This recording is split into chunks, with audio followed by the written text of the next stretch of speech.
What's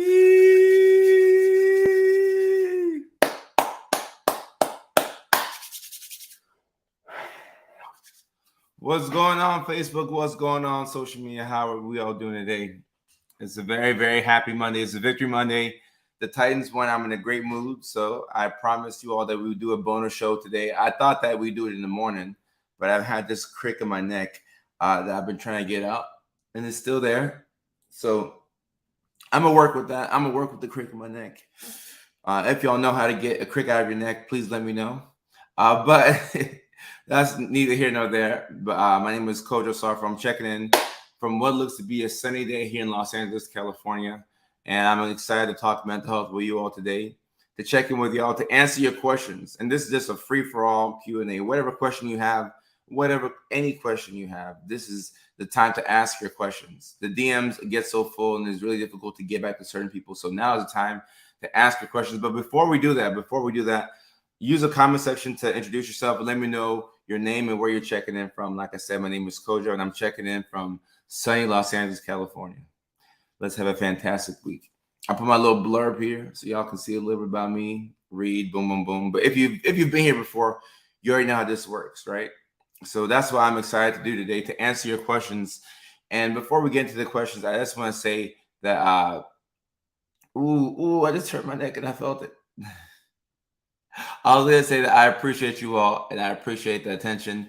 We're getting bigger, not only on Facebook, but also on YouTube Shorts, Instagram, and TikTok. So I appreciate your attention. I just wanted to say that. And as I said that, I turned my neck. Brittany says, chiropractor has been helping me a lot with my neck. Brittany, that's the next step for me. Depending on how I feel today, I'm just going from left to right. It's been weird with my neck. So I've been looking at YouTube videos, and I've been trying to figure out like what's the best strategy to like help your neck. But I'll figure that out. All right, so we have Soul Star from Western Australia. Soul, welcome to the live stream. I don't think I've seen you here before, so welcome to the live stream, Soul.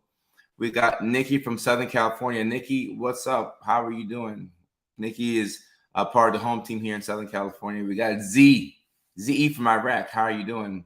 Jeanette from Philadelphia. Jeanette from Philly. How are you doing?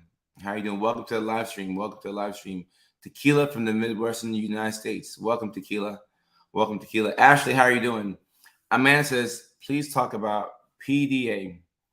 I have an autistic 10-year-old, and it's impossible to find resources familiar with PDA. PDA, abbreviation for, refresh my mind, please. I want to make sure I answer your question appropriately. So Ashley from Florida. Ashley, what's going on? How are you doing? We got Brandy from Ohio. Brandy from Ohio checking in from LinkedIn. Brandy, what's up? What's up? What's up? I see you're also a nurse. Thank you for everything that you do. Thank you for everything that you do. We got, all right, Kojo, don't mess us up. Timo for short. All right, let me go with Timo. If it's okay with you, let me go with Timo because you give me that option. So Timo from Los Angeles, also part of the home team. Much respect. Been watching your reels from a while back. Timo, I appreciate your attention. Thank you so much for everything. Thank you so much for everything. All right, pathological demand avoidance. All right, so let's talk about this. This is also within the context of ADHD. I see this to be a neurodivergent thing, right? Montana, what's up, Shauna? What's up? So here's the thing. You have a 10-year-old autistic son, and you're trying to find resources familiar with it. So here's the thing about the internet and mental health information, man. It's really difficult to find the solution online. So you can find people talking about this, but to find the solution is quite difficult because sometimes the people who are making the answers or the people who are discussing the solutions, those videos don't go viral. That's just how it works. Like I make these videos, and the signs and symptoms of something that goes much further than how to take care of this. But what I want to say is that for your 10-year-old, when it comes to pathological demand avoidance, you have to understand that when it comes to, especially for an autistic person, their routine is very like intimate to them. So for them to break away from the routine is really difficult. On top of that, when there's something that you have to do and you're avoiding it, there's some type of comfort I've seen that you get from avoiding this task. And the longer you do it, the more anxious it makes you. But within the neurodivergent, world, right? Like autism itself is a spectrum, right? But within the neurodivergent world, what I'm saying is that there's a difference between knowing and doing. Knowing is easy. We know what to do, but to follow through with it and to do is really, really difficult. It's very difficult. And one thing that can be very helpful, well, not only for anybody who's autistic, but for everybody. My brother just came in town. He was out of town for a week and a half. He came in, and I've been preaching routine, routine, routine. We got to find a routine for ourselves, right? So creating a routine, so Amanda, specifically for you, creating a routine for your autistic son to where it's things that he enjoys. You have to put him in the driver's seat and then figure out what are the things that he's not doing that he needs to be doing that can help him out a lot. Try and bring that into his routine little by little. But a 10-year-old is what, in fifth grade? I would not try and overwhelm a fifth grader too much. So I would go off the priority stuff. Like what do we have to do to take care of the group project due on Friday? Let's work with that. Like what do we have to do to get to the sixth grade? Keep it simple. And over time, try and bring that stuff into his routine. Because let's say he's able to do something for a short period of time. All right, he'll get from fifth to sixth grade, sixth to seventh, he'll be fine. But in order for him to feel good about himself for the rest of his life, and this is something that I don't think a lot of people get when they talk to the providers. Like if you have a fifth grader who's in, struggling in school and they're trying to get to sixth grade, a lot of times you just focus on getting to sixth grade. No, we're not worried about just getting to sixth grade. We're worried about how do we set up this young individual to be somebody who can be productive by himself, right? Of course, he might need some help from his parents, but how do we build this person up to feel good about himself to where he can not only be successful in fifth grade, but next year and moving on for the rest of his life? So this is a great question. Thank you for asking. I hope I provided some value for you. If not, like, let's go back and forth. Let me know. Let me know. We're all here to learn. Hey, Ellen, what's up? Jackson 3 on TikTok. I remember you. I remember the usernames more than sometimes like the actual name. Like if I had seen Ellen Whitehead, I would have been like Ellen Whitehead. But then you drop your TikTok name, so I know who you are. So, yep. All right. Ashley says, dealing with dating outside of culture but not accepted by family. So this is a great question, Ashley.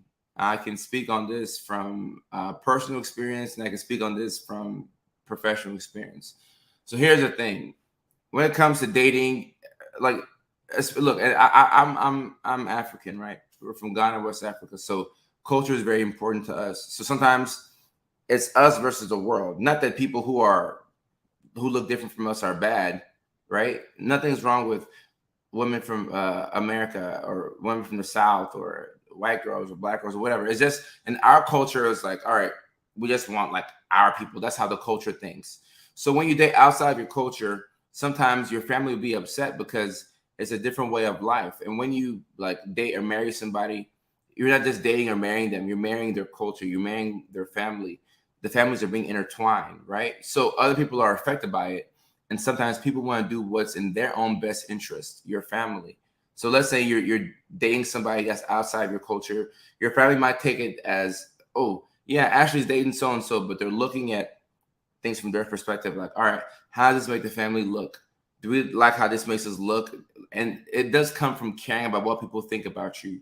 So it's very difficult to break away from that thought process. But what I have to say is, whoever you date, like you're sleeping with that person. Your mom isn't sleeping with them. Your dad isn't doing life with them. It's you. So you have to do what you want to do for yourself first and foremost. And a lot of times when you do for yourself, you're gonna have to disappoint your family. That's it. You're gonna have to disappoint your family. And if anything, I would rather disappoint my family now than to wait later. Because what's gonna happen is, let's say let's say you're from Georgia, right? And then you meet some guy from Romania who is like just from like the opposite of your culture, What is gonna happen is, if your family doesn't like it, they may try and coax you to be like, Ashley, like he's a cool guy, like he's like, yeah, he's cool, but like we just think that you can do better or whatever. Like they're coming from their best interest, so they may not have like bad intent inherently, but the outcome is not helping you. So you have to stand on business and say, hey, no, I want to be with this person. I want to do X, Y, and Z. Because what will happen is, let's say you believe your family's, thoughts and opinions more than you value what you feel inside. You might listen to your family, and down the line, you're like, man, I lost out on a good person because I cared about what my family thought about my situation. And now I'm sitting here and I'm sad. And what you're going to have is regret and resentment. And that type of pain is difficult to live with. It happens all the time. And you should still we're still going to work through those feelings. But when you live with regret and the pain of regret, people don't understand that when you talk about depression, there's things that we see in depression that we almost see in almost every depressed person. We see a lot of regret and we see a negative mindset. I feel like in almost every depressed patient I've had in my whole career, there's always a lot of regret. There's a lot of resentment, regret and resentment. So if you cling onto those two things and you're regretting a lot of things, you're on the highway to depression, whether you know it or not. So what I say is do what you want to do for yourself. Whoever you have to date, whatever makes you happy, whatever makes you feel fulfilled, do that and do your best to not care about what other people think. And it's normally family that we struggle to, detach ourselves from their opinions. Sarah, thank you so much. I appreciate you. And let me answer more questions, but let me answer Brenda's question because it goes with the previous one. Why do Black men date/marry white women who are outside their culture? And most of the time, their African parents support them. All right, so Brenda, this is what I can say. So why do Black men date outside of their culture? And look, the majority of my followers are women, so I don't think women see how things are from our perspective. But let me just take myself for example, right? So I've dated one white woman before, and it was actually my best relationship, but it had nothing to do with her race. It had to do with she understanding who I was. And this is where those autistic jokes come from. Like my joke that I have on TikTok where I talk about my autistic ex-girlfriend. Like it was my autistic ex-girlfriend. It wasn't the fact that she was white. I didn't even care about that. It was the fact that she knew how I was. If the lights were too bright or the music was too loud, she just understood me. It was just like, it was more peace. And it doesn't mean that Black women are bad, but it was this specific person, right? And at least from my perspective, for men, when men are dating, a lot of men, and this is how I feel, like whether you work at Applebee's or whether you're the vice president or whether you work at Kellogg's or like, we just want somebody who is nice, just somebody who is nice. And a lot of times online, I saw this list that women made of like places to take women on the first date. It was like so long, just like a long list that women want from a guy. For guys, we just want somebody who's nice. If you're white, great. If you're Chinese, great. If you're Black, great. If you're from Nigeria, great. You just want a nice person. You just want a nice person. Sometimes I feel like people might think that Black men want to date white women on purpose because they think that that's a sign of success, or I don't know what people think, but most guys, we just want somebody who is just nice. Are you a nice person? And to answer the second part of your question, do African parents support them? A lot of times your parents don't support you when you go off script, A lot of times they do, but they may not support you if you make an alternative decision like that. But then you have to look at yourself and say, let me take the path of least regret. What do I want to do for myself? What do I want to do to help myself get to where I need to get to? And if that's marrying a lady from the Philippines or whatever, just do what you have to do for yourself. It's really difficult, but great question. And let me answer a couple of questions. All right, so my name is Ayoka, and I'm from South Africa. I often struggle with suicidal thoughts, but then I can be smiling and laughing after while still feeling terrible inside. Does this mean anything? All right, so real quick, Hadoni, let's talk about suicide because we don't talk about it on the internet a lot, right? Or sometimes people, the platforms get a little bit anxious when we talk about suicide. They're like, oh my gosh, like, nah, we're going to put that thought in people's heads. But the truth of the matter is the thought of suicide is already in a lot of people's heads. A lot of people just live this way where they have suicidal thoughts, right? And a lot of people live this way. Don't shame yourself for feeling this way. A lot of people have these crying thoughts, but they don't have a plan or an intent or any type of desire to carry it out. And we can live with that, right? Because we don't want anybody to go through with that. Okay. So if you have these thoughts, it doesn't mean that you're a bad person. It just means that you have some pain that is you're living with that you don't want to be there anymore. But when you wake up every single day, that pain is still there. And you're frustrated because you want to get rid of that feeling. And trying to get rid of that feeling is bringing you some more pain because you feel bad that you're having these thoughts that you don't want to be here. Right. And and look, you can be depressed and still be smiling and laughing. If you're depressed and you're looking at memes, you're gonna be laughing, right? You can be laughing or whatever. But here's the thing: when you're depressed, your mindset is like it's in like everything is down, everything is down, and your brain will lie to you. You think that you don't have any friends, nobody cares about you. People would be better off if you were dead. When in actuality, the truth is, if you were gone, right? So Ayoka from South Africa. Here's the deal. If you were not here anymore, whether you took yourself out the planet or whether a car accident, whatever the case is, if you weren't here, a lot of people that love you would be in pain and they have to bear this pain from you not being here. But when you're in a low, you can't see that, right? So sometimes we need reminders of the fact that you do have a friend. You do have many friends, people who care about you, people who love you. And if you are able to realize that people love you and you still have these thoughts of not wanting to be here, we can live with that. I don't know who has told you anything about whatever, but we can live with that. It's okay to have recognize that people love you and feel like you still don't want to be here. That's fine. And the issue happens when someone wants to execute on this idea and follow through with it. But over time, I do believe that if you're reminded about how many people love you and how many people are on your side, that will help to chip away at some of these chronic suicidal thoughts. That's my opinion. That's just me as a person. That's what I believe. So don't judge yourself for feeling this way. And hopefully this brought some value to you. Let me see. How to deal with emptiness and existential crisis questioning. Z, a lot of times we have to do stuff. We have to do something. If you sit at home and you sit down there with your thoughts and you're thinking that you're empty and existential crisis questioning, the truth of the matter is everybody's questioning everything at all times. I'm questioning everything. I'm questioning my brand. I'm questioning the direction because I know where I want to go. I know I want to make free content online for people and help them with mental health. I know I want to help entertain people, educate people. I know I want to do stand-up comedy. I know I want to, make movies. I know I want to make short films for people. I know what I want to do, but you will question yourself. So when you have that feeling, don't push back against it. That's just your truth for today, Monday, October, whatever, 30th, right? Tomorrow you could feel different. But nobody really knows what we're doing. We're just doing the best that we can. And that's okay. I have ADHD and stimulant meds don't work because they make me sleepy. So what do you suggest? So Cozy, I can't tell you what to do specifically, right? But sometimes there's this thing called the paradoxical effect where you take a medication and it does the opposite thing.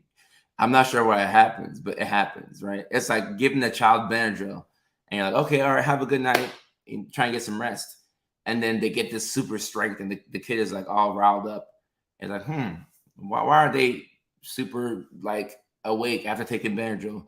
Sometimes meds work the opposite way. So what I suggest is going back to the person who prescribed you these medications, trying something else, ask them for more suggestions, ask them to adjust the dosage because they can directly help you out with it, or even switching medications, but that can be very helpful for you. Sarah says, love your videos. Do you have any advice on how to break out of a self-isolation period from your friends? Yeah, you got to start small, Sarah. You can't come out of a self-isolation period, or nobody comes out of a depressive episode with all this energy to like catch up with everybody. Or you might come out with that energy, but if you try and like hang out with everybody and catch up all at once, it could really burn you out. So I would start off by hanging out with the friends that checked up on you while you were in self-isolation, or the people that you feel close to that you can like be transparent with them, because then they're not going to judge you for going away. They're not going to be like, oh, Sarah, we haven't seen you for 2-3 months. They're going to say, oh, we're happy to see you again. And then you can start to slowly work your way back in. But you don't want to burn yourself out and go back to that low, because you went to self-isolation for a reason. Nobody just, like life is never just going amazing for us and all of a sudden we isolate. Something happened to make you want to isolate. So you have to be careful with your energy, careful with your time, careful with your resources. and start off hanging with the people who care, the genuine connections that you have, because they're going to make you feel less bad about coming back out.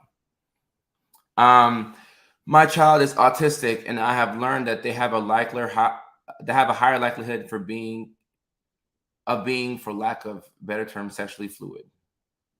They are 13, and they prefer they them. All right, so Shauna, this is actually a really good. This is very interesting, Shauna. What you said, that your child's autistic, and you've learned that autistic people have a higher likelihood for being sexually fluid. And your child is 13, so that's actually correct. I gotta give you a love to show, because that's correct. I don't know if you've been doing literature or whatever, but that's true. I've seen studies that suggest that people who are autistic do have a higher chance to have gender dysphoria, and like you said, sexually fluid. And this can be very confusing for a child who's 13, who has been masking to get through life, and they want to be accepted. But let's say they identify as they, them, or they don't identify as what people expect them to identify as. That can be very frustrating. So Sean, you're absolutely correct. The literature supports what you're saying right here, and giving your child space to be whoever they are is going to help them out a lot. And it's tough because as parents, and I'm not a parent yet, I think I don't have any kids that I know of, right? But whenever I have a kid, right, or a son, in my head, I'm gonna hope that my son is like a quarterback and he plays football and like he's that guy. But if my son is not who I want him to be, I have to divorce myself from the idea of, oh, he's just all-American quarterback or basketball player. Maybe he wants to do whatever he wants to do. I have to give him the space to be whoever he wants to be. But sometimes as parents, you take so much pride in who your child is, they might be embarrassed if who they become isn't in line with who you thought they were going to be. So just giving them that space to be themselves, that'll make you a rock star parent. Great question. Great question. And let me see. I'm from Virginia. Listen to you. I'm waiting for class to start. Can you talk about burnout on college students or young professionals? I'm a social work major, and school plus life is stressful, and we're 5 weeks away from final exams. So Eunice, what's up? What's up? A lot of love from Virginia. Here's the thing. When it comes to burnout, whenever you feel burnout, you have to understand that it's a problem with your system. Your system is not healthy for you. So people will get burnt out and they'll go on vacation for 2 weeks to Puerto Rico, and you come back and you go to work and then you're like, I still hate my job. I want to quit this job. This is ridiculous. Like, I thought the vacation was going to be what I needed, but it helped give you some time to rest. But whenever you feel burnout, it's really signaling that your system is not conducive to helping you sustain life right now. So you have to switch something. So if there's some things that you can cut out of your schedule, you may have to do that. You're probably going to have to do that. Less time to hang out with friends or whatever you have to do. Because right now, your priority, it looks like, is these exams that are going to be next month. Those final exams are priority, and you got school and you're a social work major. So what you do has to do with helping out other people. And the best way to help other people is to help yourself. So, you're going to a line of work where other people's, lives are a priority to you. So you might forget to take care of yourself.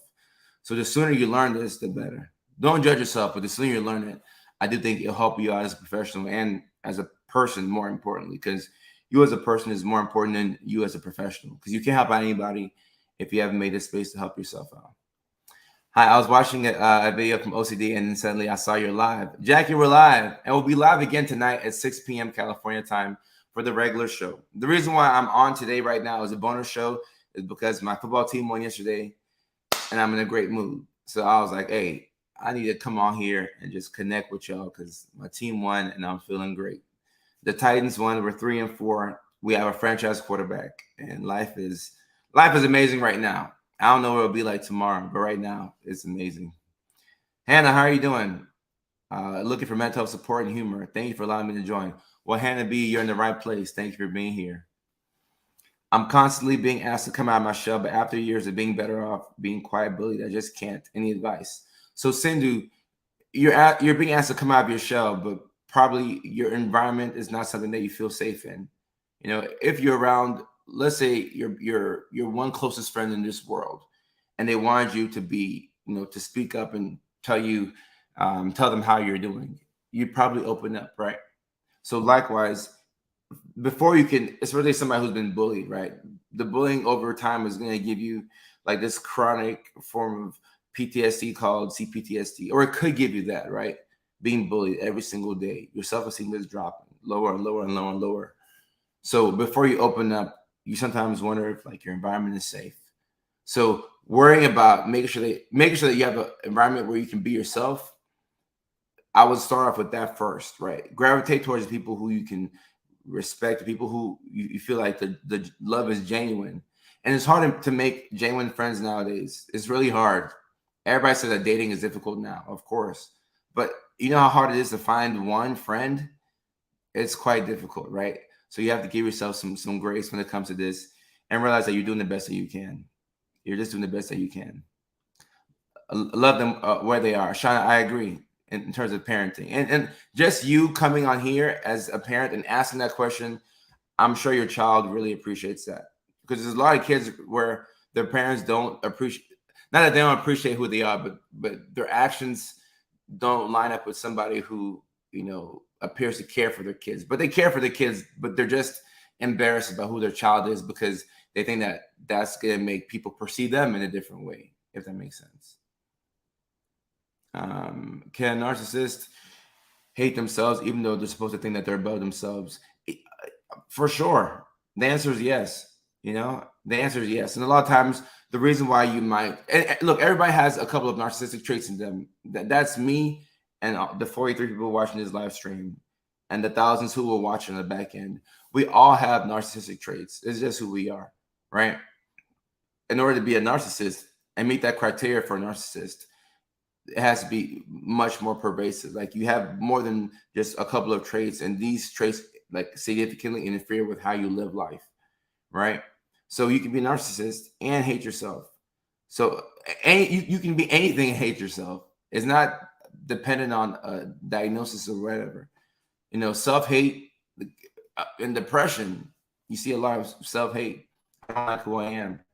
Eating disorders, I don't like who I am. So it's not specific to the condition. The more you look at who loves you, the more you see the positives, the more you want to stay. Some days are harder than others. Just stay. Melissa, I agree. That deserves another love of the show.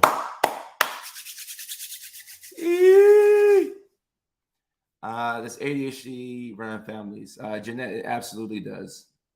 It absolutely does. ADHD is a very genetically linked condition. That's a weird way to say it, but there's a strong genetic link with ADHD. More than likely, you're getting it from one of your parents. I do believe. You're amazing. Thank you for answering our questions. Cozy, I appreciate you. Cozy Sophie. That's a nice name. Cozy Sophie. Hello, with ADHD and social anxiety, would you have any advice on feeling less awkward, unhappy about conversations without an exhaustive written and even edited script at hand? Thank you. Much love. Looks like that's an Indian flag, I think. If it's not, I apologize. I'm wrong a lot of times. So here's the thing. Without feeling less awkward, unhappy about conversations without an exhaustive written and even edited script at hand. Uma, this could be very helpful for you. So if you could learn to lean into your awkwardness, this is really difficult, by the way. I'm even working to figure out how to do this. But if you can learn to leaning into your awkwardness, it can help you out a lot, right? So if you have ADHD and social anxiety, more than likely than not, you're going to come across situations where you look back and you're like, that was not my best social performance. It's going to happen. It's been happening for you. And it makes you feel like you have to like have this exhaustive script at hand. Like you have to rehearse conversations beforehand to figure out how to be smooth. But that's not sustainable, right? It's going to lead to burnout, whether it's autistic burnout, if you have that, whether it's burnout coming from ADHD, whether it's burnout coming from social anxiety, you're going to be burnt out, and it's going to be difficult to sustain this for long periods of time, right? So if anything, it'll be more helpful to work on how can I appreciate the awkward parts of myself, so that way when I'm in a conversation and somebody's talking to me and I'm like, oh, yeah, yeah, okay, yeah.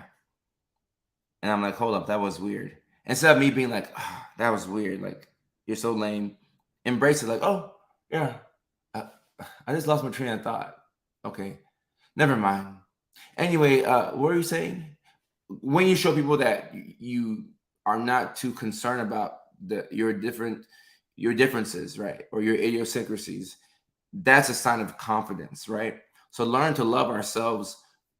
The more we learn to love ourselves and live in our truth, all of this right here, it becomes easier, and then you look, you got to practice. You got to practice with anxiety.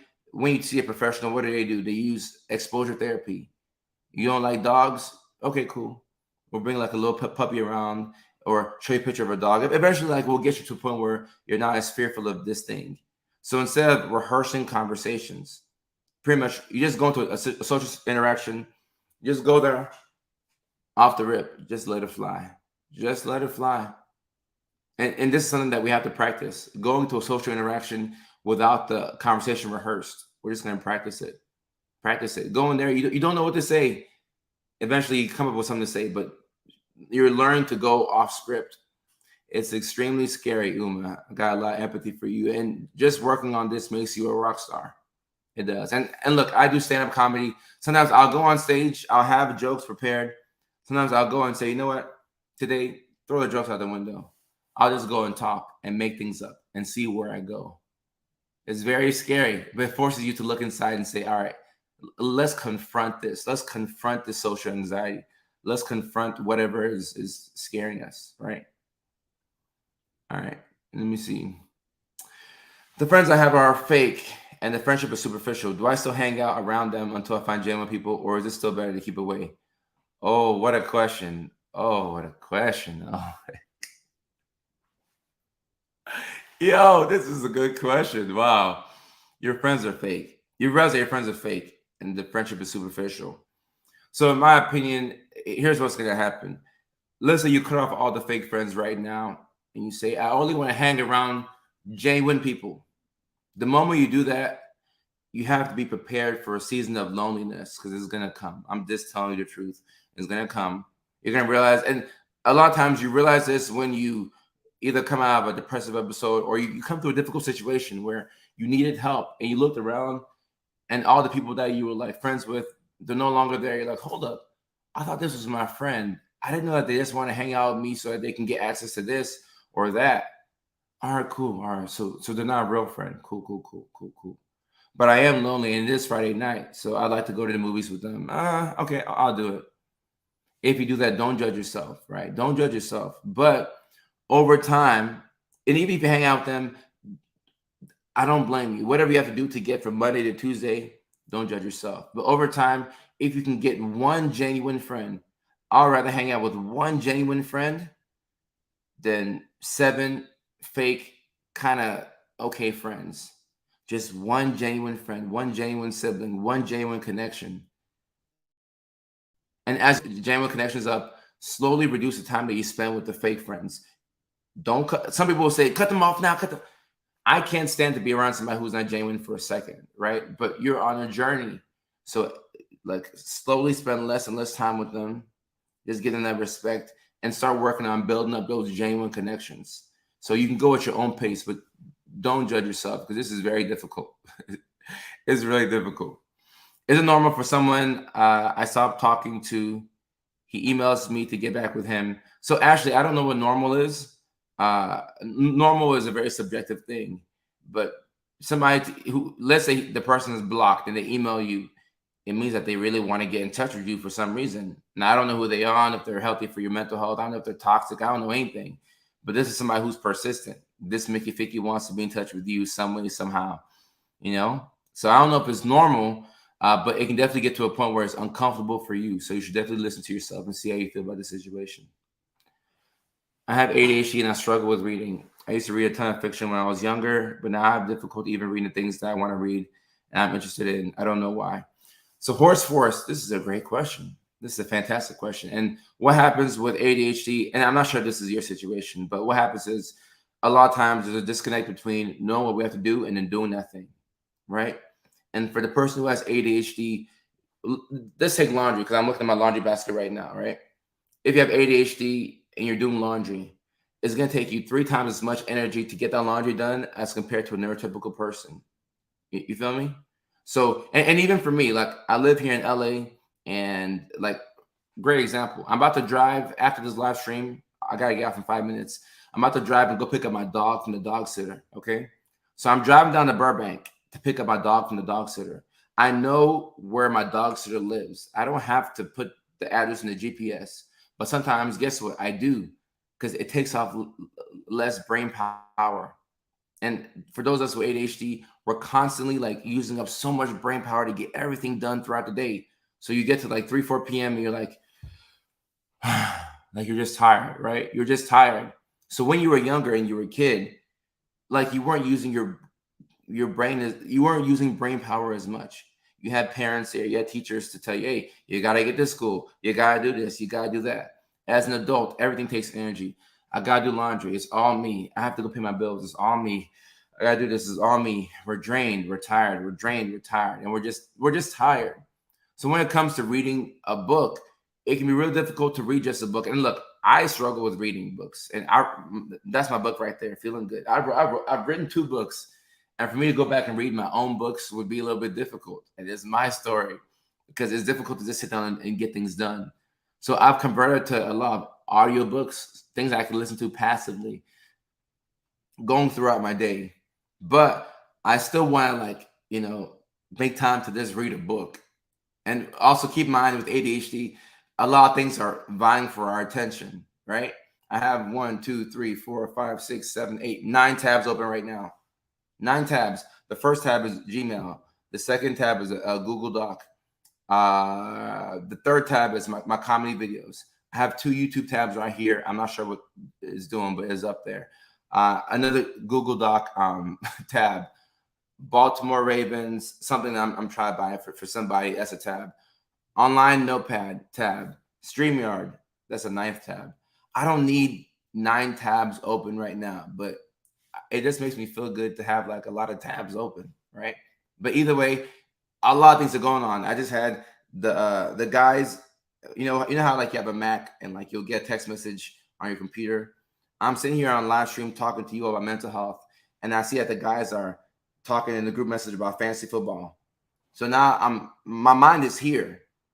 I'm talking to Horse Force to try and answer this question, but now my mind is also thinking about this game tonight against the Lions against the Raiders, and I'm trying to think if Jahmyr Gibbs will give me 30 points for me to win my fantasy football matchup, right? So even in me answering this question, you see all the different directions that my brain has gone in, right? So if I have a book to read, and I have to read this book today, you see how it'd be really difficult to read this book between the text messages going off, between the 9 tabs on my computer. And 9 tabs is actually pretty good for me. That's like a fairly low number. Between picking up my dog, going to the gym, going to the post office, all of this takes energy, right?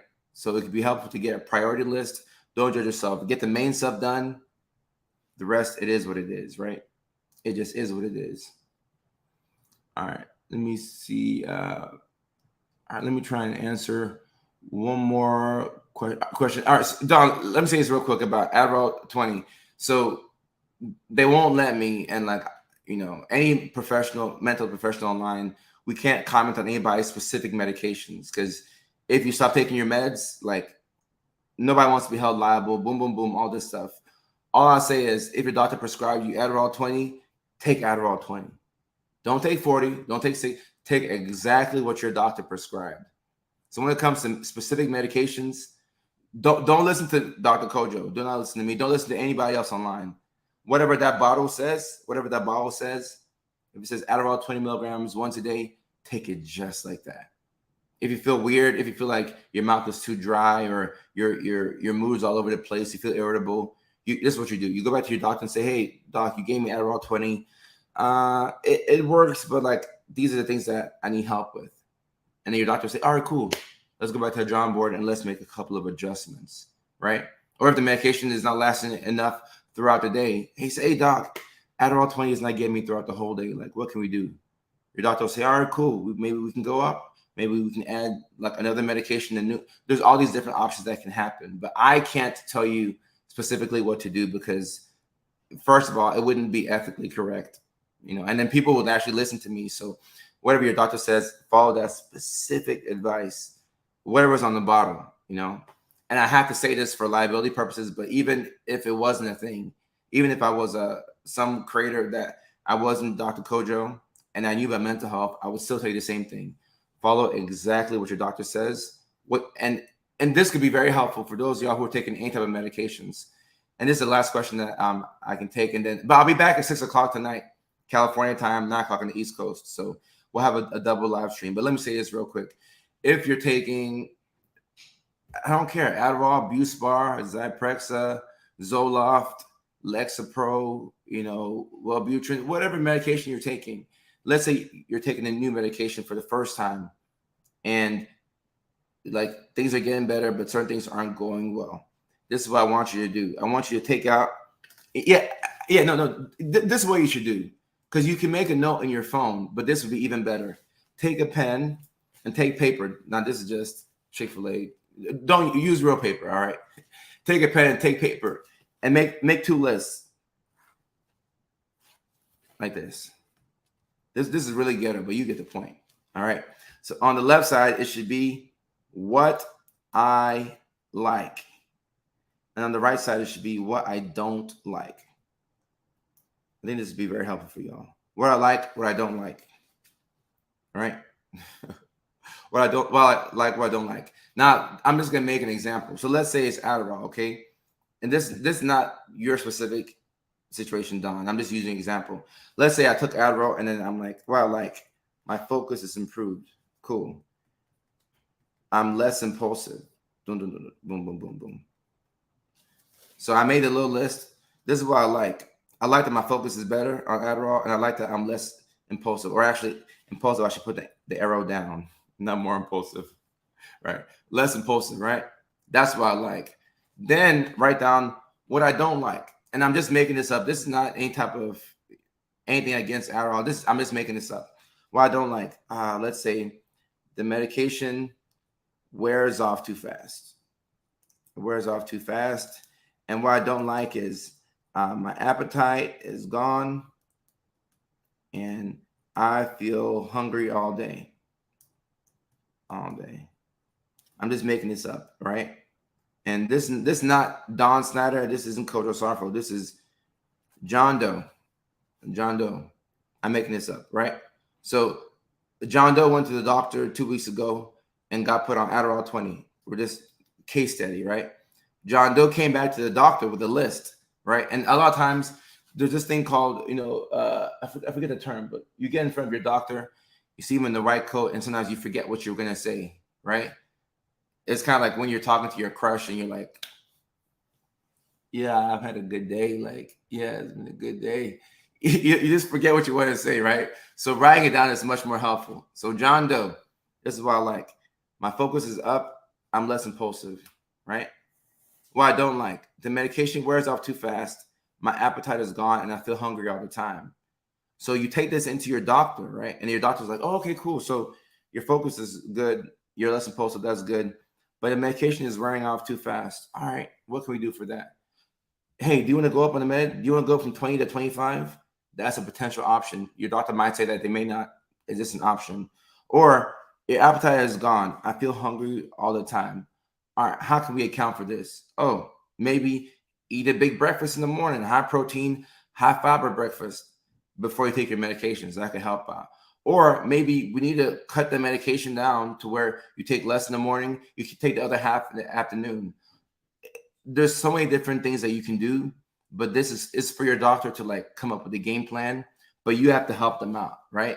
So your doctor is like the coach, but like you're the assistant coach, but you're really in the driver's seat. So you have to be able to know what to tell them so that they can steer you in the right direction.